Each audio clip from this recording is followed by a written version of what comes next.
Even though I'm not the chair of the Human Services Committee anymore, you know that these issues are very dear to my heart, and I am very concerned about the cuts that are being made to our most vulnerable residents in this year's budget, and I really want to talk about exactly what's happening and what we need to do.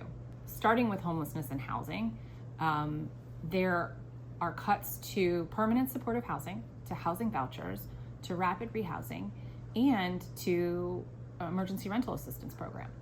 These are cuts to existing programs with people in them, meaning people will lose their housing subsidies.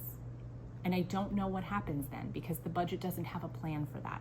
Now, these housing cuts are on top of cuts to TANF, which is our cash assistance program for families, cuts to the Alliance, which is our healthcare program for our immigrants, and that's on top of cuts to our childcare ecosystem. So creating a wait list for subsidy and reducing the amount of subsidy so providers will have trouble making ends meet. So just let's play this out a little bit.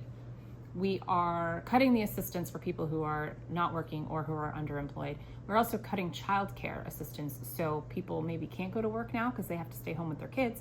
And we're cutting the housing programs that allow them to thrive even though they're really not making enough money to live here in the city. This is the whole social safety net. And I don't understand what the plan is because there aren't adjustments anywhere else in this budget that will create a soft landing for people who ultimately are now going to be experiencing homelessness.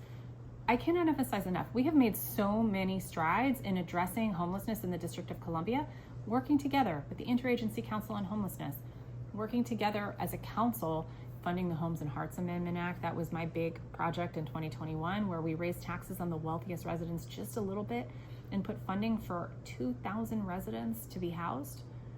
This is backtracking. I think we are teeing up a conversation right now for how we are going to make people pay their fair share in this budget.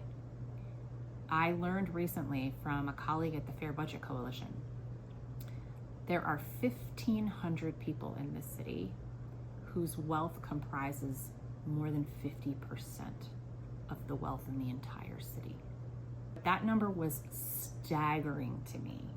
And somehow, I don't think those 1,500 people are going to notice if we raise their taxes by $10,000 a year. So let's do it. Let's figure out a way forward so that we're not punishing our most vulnerable residents with these draconian budget cuts that the mayor has put into place just to make a mark. That's not how we treat people here in the District of Columbia. So join me in the fight. We've got about half the budget left to go. We'll be working on it together.